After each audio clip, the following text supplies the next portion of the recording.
Salut à tous et bienvenue dans ce 27e Bottle Kill sur Malte à propos. Ce soir, je termine ma bouteille de Meadowside Blended Scotch Whisky.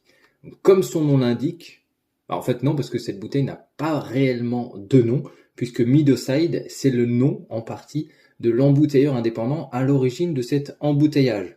Alors, l'entreprise s'appelle Meadowside Blended Company Limited, elle est basée à Glasgow en Écosse, et elle s'est spécialisée dans l'embouteillage de vieux whisky de grain, et notamment via sa marque commerciale The Maltman. Voilà, une partie de sa gamme, une assez large partie de sa gamme d'ailleurs, est consacrée à l'embouteillage de vieux whisky de grain. Alors pourquoi des whisky de grain? Eh bien parce que c'est pas cher. Voilà. Et c'est notamment le cas pour cette bouteille qui est un blend, donc un mélange de whisky de grain et de whisky de malt, dont la partie malt est très âgée. Il y a plusieurs single malt qui font partie de cet embouteillage, qui s'intègrent dans l'assemblage de cet embouteillage, et notamment un single malt distillé en 1965 et un single malt distillé en 1983. Cet embouteillage, il date de la fin des années 2010, donc c'est des vraiment très très vieux whisky.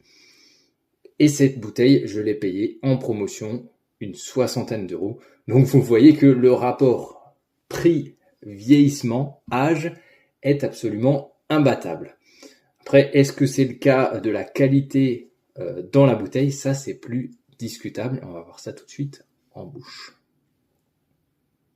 Ah oui, j'ai oublié de préciser que c'est un embouteillage évidemment ni filtré ni coloré, mais embouteillé à la force du fût, 43,1 degrés d'alcool, ce qui est une preuve qu'il y a vraiment de très vieux whisky qui sont embouteillés là-dedans. J'ai pas énormément d'autres précisions sur la bouteille, ni la longueur du finish. Bon, il doit être quand même assez long vu la couleur du whisky, un ex-fût de Sherry Oloroso. Mais à part ça, quels sont les whiskies impliqués, de quelle distillerie? Mystère. Le whisky sans nom, en bouche.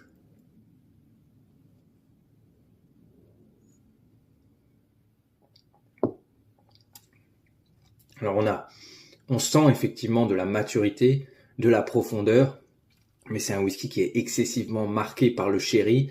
On a une amertume, des fruits noirs, un côté chocolat noir, et c'est un whisky qui est également marqué vraiment par le grain. Moi, ça c'est un côté que j'aime pas beaucoup. Il y a très peu de whisky de grain qui trouvent grâce à mes yeux, et celui-ci fait pas exception.